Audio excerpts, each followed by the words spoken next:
So I want to look at this problem of motion as a little bit more of an abstraction. Um, so what I've done here is I've put in this graph, I've drawn on the green curve, I've drawn the velocity of an object as a function of time. And I want to see what questions we can answer about this.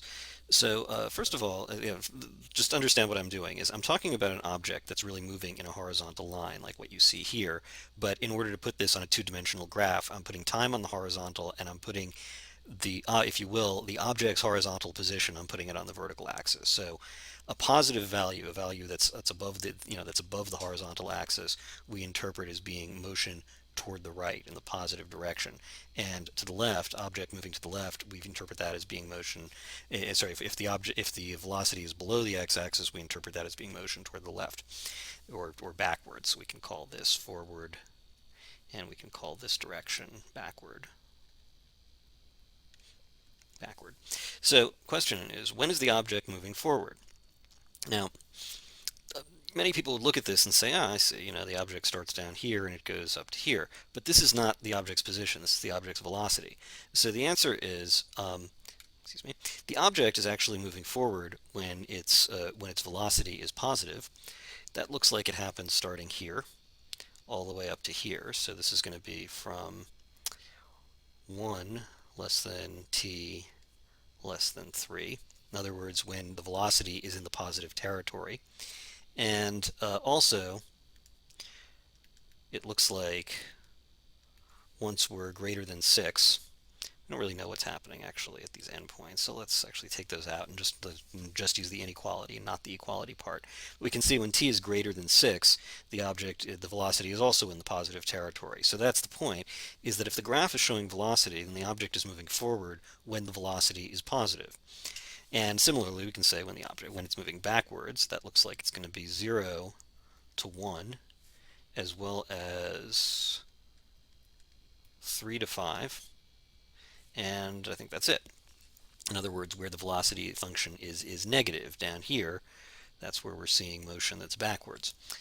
Now, when is the object standing still?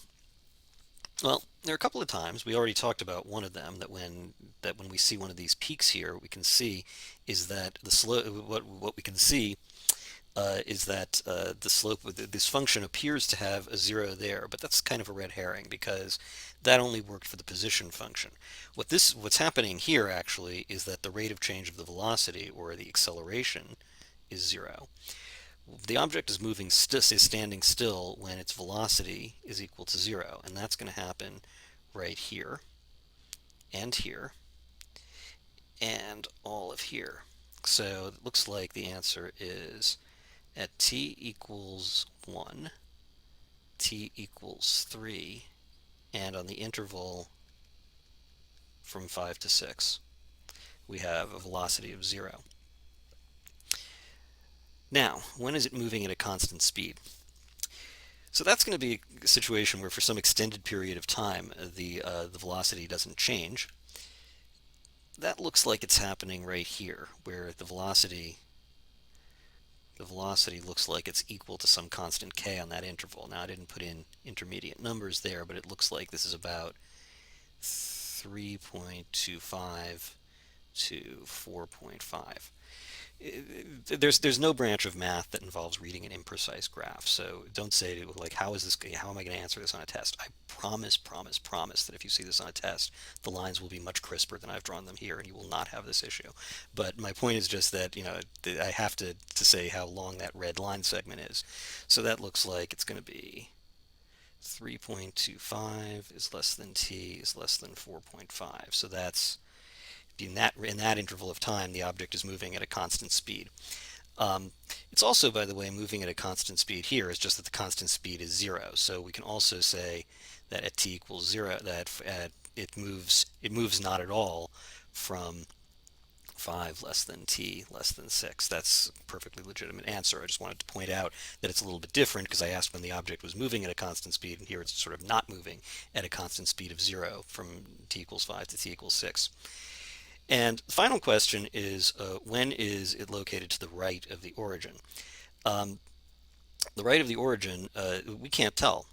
We're only given the velocity function, and while we can say that for this portion of the graph, we're moving backwards, and for this portion of the graph, we're moving forwards. We can't say where this motion is occurring. It's very possible that the origin is here, and all this motion is occurring, let's say, a billion miles or a billion meters to the left. And it's never, and maybe the object has never been to the right of the origin. So the answer here is going to be NEI. Not enough information. By the way, I know that some of you on a recent quiz were given a choice between not enough information and does not exist. I want to be clear. Does not exist is a statement that you make about a limit or derivative that's not in any way ambiguous. It's saying that something specifically doesn't exist. That's not the same thing as saying that there's not enough information to determine whether it does or doesn't exist. So there is a distinction. Just because they're both TLAs, TLA is a three-letter acronym for a three-letter acronym. That doesn't mean that they mean the same thing. They don't.